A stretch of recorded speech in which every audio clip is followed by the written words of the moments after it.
Welcome to Bad Work Stories Made Good. Emma and Corina are on a mission to stop bad work stories.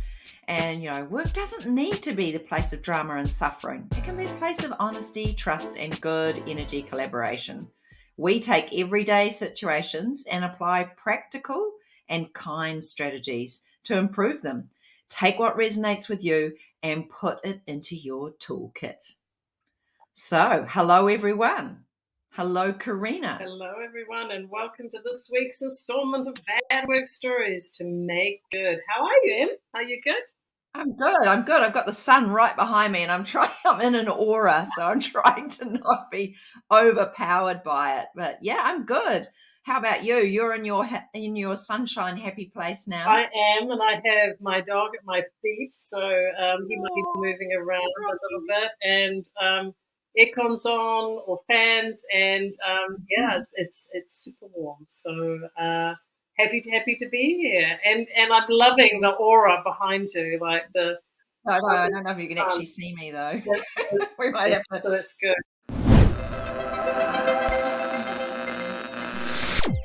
Yeah, so this is the situation that got sent to me, which I'll just have a little read of it for us all. So here's the situation.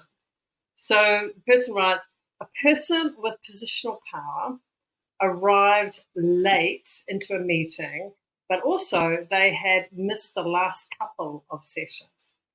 They claimed that they were too busy to prepare for the session and asked someone in the meeting to update them.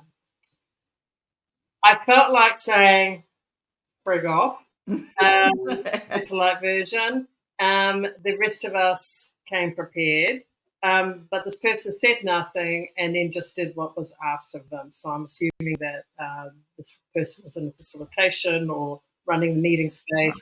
And the request is, how else could I have handled this situation? So have you been involved in these before, Emma?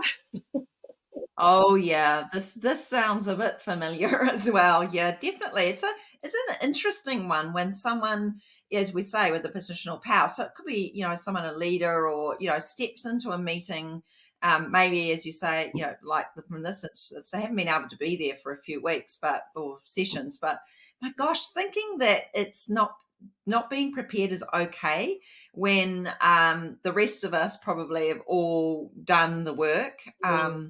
Yeah, it's pretty deflating. Totally. I mean, in my book, no one would be surprised for me to say this it's a blimmin' power play. Right? Yeah. It's absolute out explicit power play. And I'll say that again. It's a power play. Yeah. Yeah. And it just sucks the energy out of a space because, like you're expecting this person to be there specifically to be involved in the meeting. And it feels like they're just not present. They haven't given any attention or any sort of like care to the fact that meeting is taking place. I mean, meetings take a lot of energy, right? And if you're in the middle of a project and you need people there to make decisions and move things forward, this is actually a real time waste. And I think I'd go with that person's original comment was, I'd be pretty pissed off basically. With this happening. And then as we heard from this person, that kind of in our language it would be the power under, that you go into, or this person went into around. And I totally understand it, right? If you've got someone with positional power who comes in and then says that stuff and then asks for an update or a summary.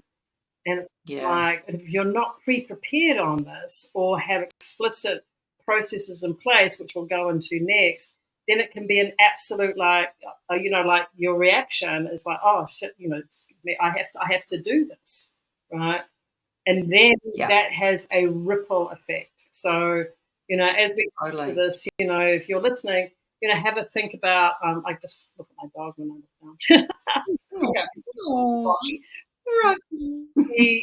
Think about how that impacts you when you have had this, right? And as you said, Emma, if you're coming to the meeting prepared, and we know that time is of an essence, and of course energy and presence, and then someone does that because they can, Yeah. it's not a good look. So let's jump into how do we make this? Yes, Solutions. how do Yeah. we make this good? So what would you start with in terms of Yeah, well, I mean, I would come back to our little friend, the culture. What is the culture of the group or the organization, about being prepared?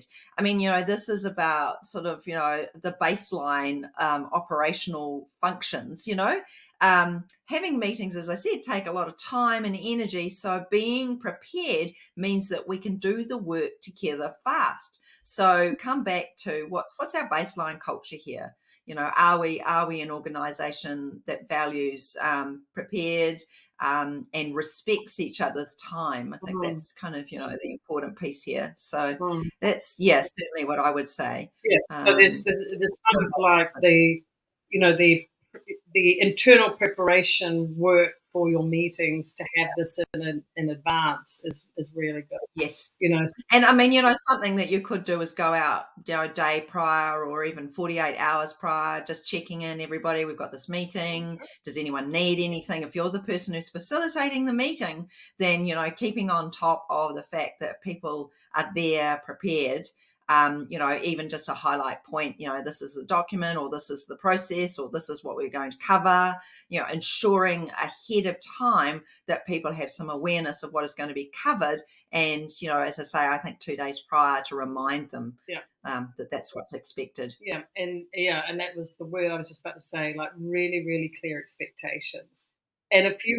if you have a person, like who has a history of maybe showing up into meetings being unprepared, be smart, be conscious about that and True, work true. with that, right? If you have an inkling that's a great piece. And I think So what would you do? Yeah, so what would you do, I suppose, to prepare someone that you knew was going to the be yeah likely to not prepared? yeah I would let that the what's the word for it? And I'm just having a request for Rocky. So you all let Rocky out. Let Rocky out. Rocky doesn't want to go. Rocky's going Oh. to stay put. Rocky's like wants to be part of this. Oh. So what I would do is like like you'd send the no, he's actually moving. He's actually moving. Well, kind of moving. So yeah, helping someone get prepared. Like that explicitness of direct engagement with your participants. Like really clear expectations of your stakeholders that are involved, right? And making that super super clear. So Yeah. sorry guys, we have another interruption. Rocky is fast asleep. See, this is. Do you think Rocky's pulling positional power as we're Possibly from the floor. on the floor? We'll just leave him there. So what else could we do? Yeah. So and I think the other piece is like there's the preparation piece, right? That we've got Yeah. in play. Yes. But the other piece is what do you do when it happens in Oh, yeah, in the moment. right? That's the Mm. piece when it happens in the moment. And this, Yeah. we've had this person kind of write in like, so you come in and this is what you get, right? Yeah. So there's several ways we could handle that. So one way, Well, you know what I'd do because yeah, I'm nice. yeah, what I much just nicer I'm than that. nice. I'd do the full-on update. I'd go, "Okay," and I would derail us by taking 10 minutes for everybody to go, "Okay, let's update this person on everything," because I'm just like I can be like that, right? I can be kind. But I'm sure you've got a more effective option. What would you do, Oh, Corina? well, I'd have to kind of bite my tongue a little bit too, and because I'd probably my default would be to go with the what do you think?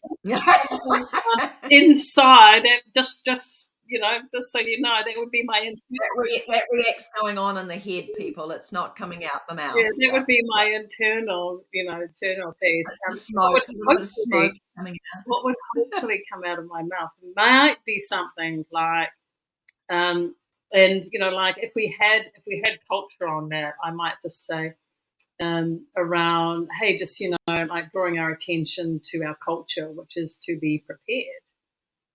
So we have some options here, and I think as a group you could have some options around, like in order to respect everyone's time, that and that everyone's time in this meeting is really important, and we have a lot to get through, right?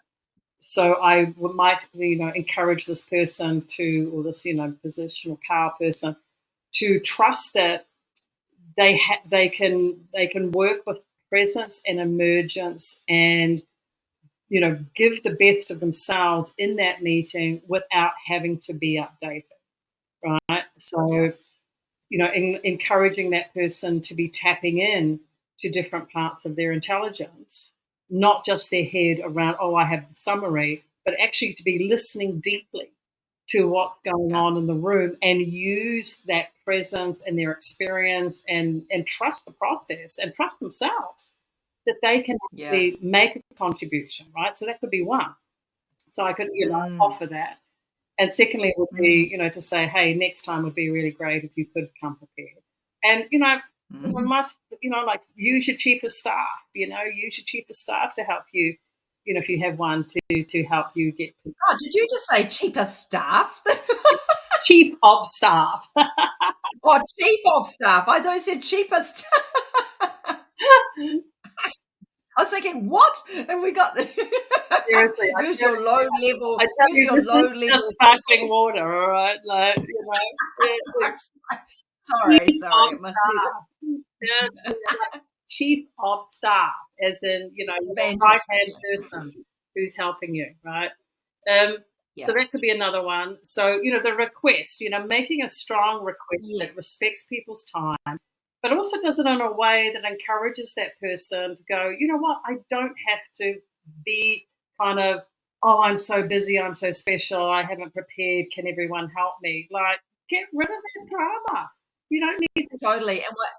Totally. And what I like about that, which was much better than my being kind and update them, is actually that you will front foot it for next time. Because the reality is we want this behavior to stop. We don't want to perpetuate it.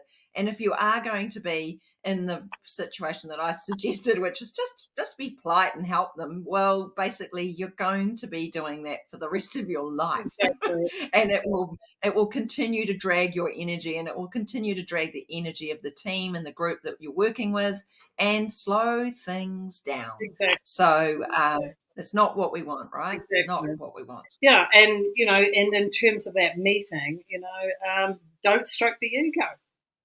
That's the thing. If you start stroking that ego and saying, oh, yeah, if you've got positional power, it's all, you can behave differently, you're on a slippery slope. So I really, and of course, sorry, what else? What else would you go with?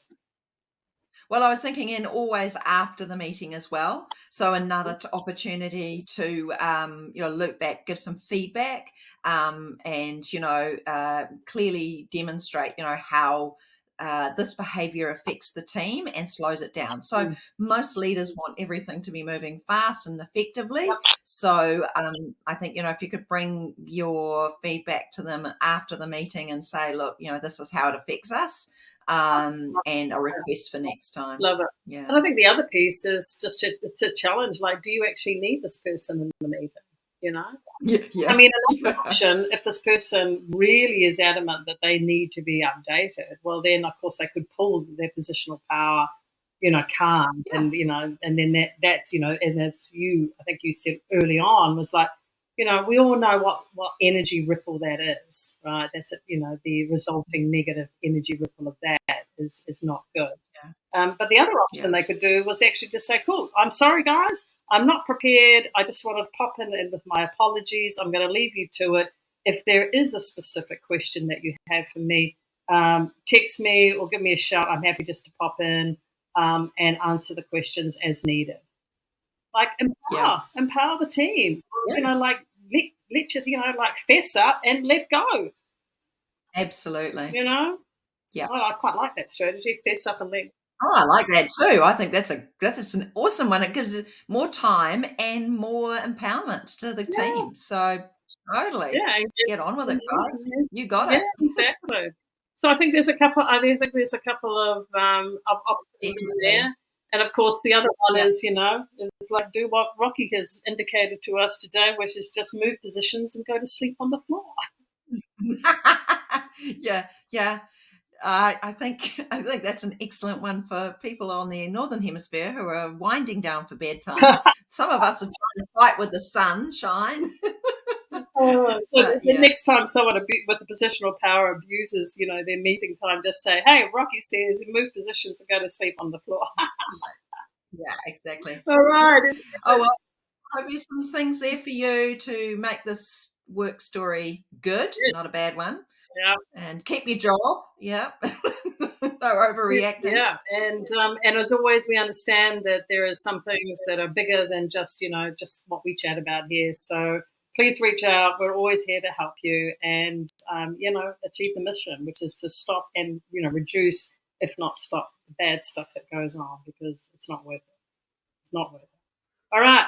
Till No. next time. All right. Catch you. See you later. Bye. Rocky says bye.